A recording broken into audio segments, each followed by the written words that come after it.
Let's get some reaction now. We are joined by Dr Maxwell Shamase, a political and cultural analyst.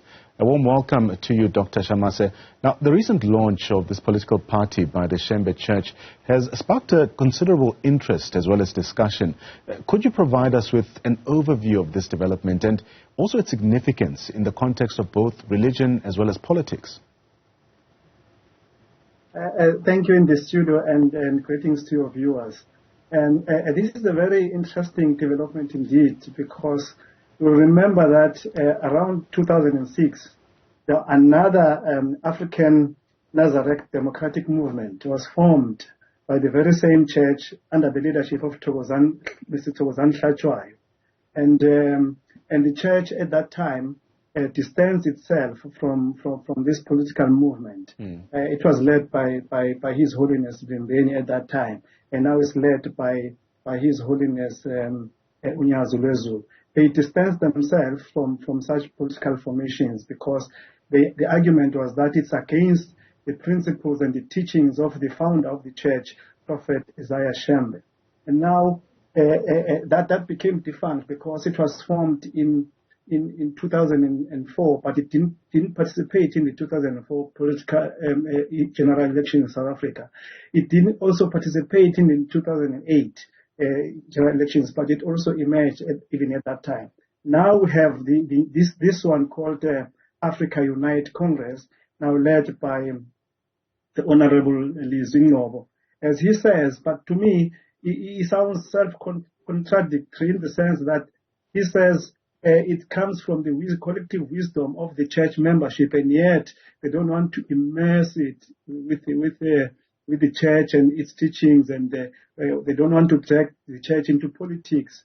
But at the same time, they say it comes out of the disgruntlement of the church members over time because of the laws of the country. Even the one in 2008, the one in 2004 was arguing along the same lines to say because of the anti-Christian laws of the country, they were forming a political formation. And even now, they are saying children as young as 12 years are allowed to commit abortion. And yet, on the other hand, we've seen development as part of the modus operandi or modus vivendi of the church, where we see children younger than the acceptable age of marriage getting married to older members of the church, as old as 8-year-old.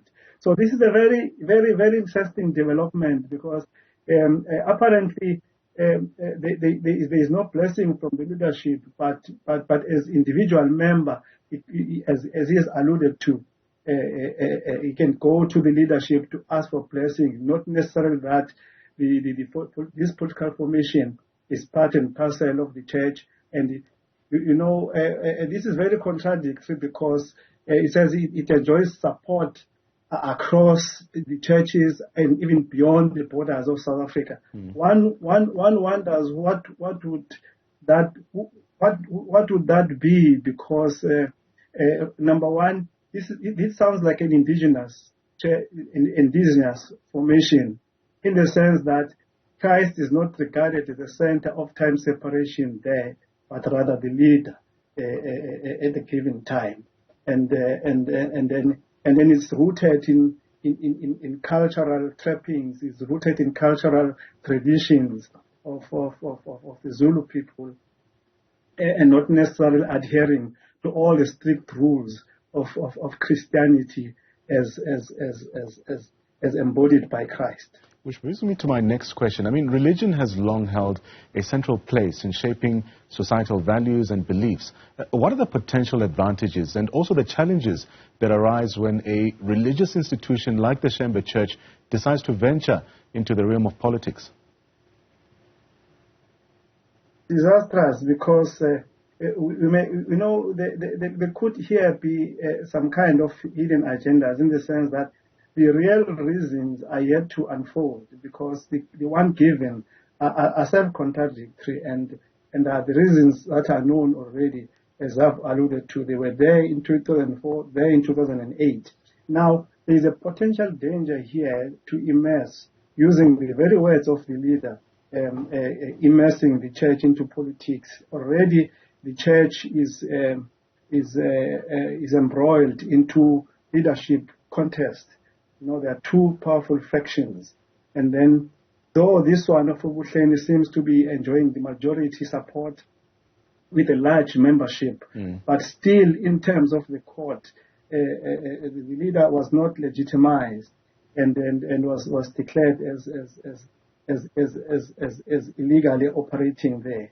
And now, because of the mass support and the membership, and because of evident spiritual gifts of the leader, he's still there and leading the church, and argues along the lines that that is the church of his grandfather, and a leader is not elected by courts of law. It's very dangerous politically, because the members of the very same church, they belong to, they are adherents of different political formations in the country. Some are in the ANC, some are in the IFP, some are in EFF, some are in Action SA, some are, they belong to different political formations. And now, if the church forms its own political party, but for now, maybe it's still early to say it's the church's organization. But here is a member of the church who says it comes from the collective wisdom of the church members.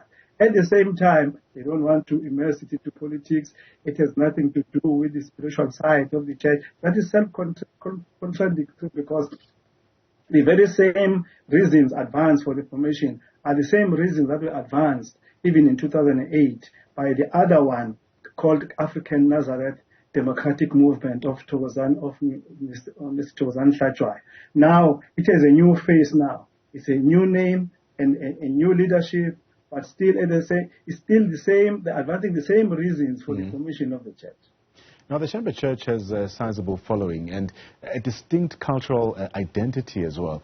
How might the introduction of a political party by the church impact the political landscape and existing political parties in the region? You've already started alluding to this point as well.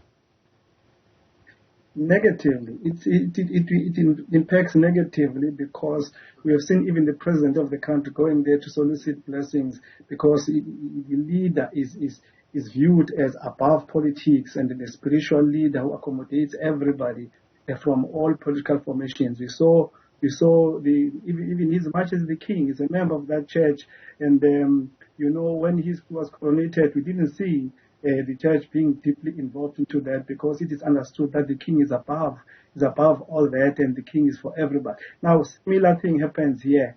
It's going to impact it negatively. It's going to see the church as the church will be seen as now immersing itself into politics, and that is very dangerous potentially, because already, as I've alluded to, the church is embroiled into leadership contest spiritually. And now, if the political side of it gets into the church, and as alluded to by the leader, to say it's a collective wisdom of the rank and file of the church, that is very dangerous, because I don't see this.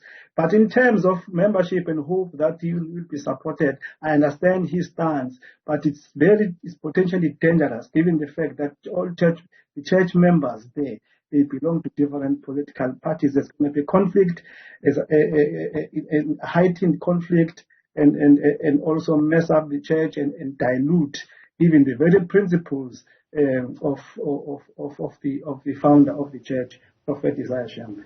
Let's expand on that particular sentiment. Political parties often reflect specific ideologies and agendas as well. How do you foresee the Shembe Church's political party navigating this fine line between representing its religious values and also addressing broader socio-political issues? If we look at what the leader is saying that this political party is formed out of disgruntlement, out of frustration because of the laws of the country, which they say are anti-Christian, and which they say is based on for instance, allowing children as young as 12 years old to commit abortion, and yet, as I've alluded to, church allows some children to get married to older men to men as old as 8 years old. Find a 15-year-old getting married to an 8-year-old within the same church, and therefore, which is contrary to the laws of the very country, very constitution of our country and the laws.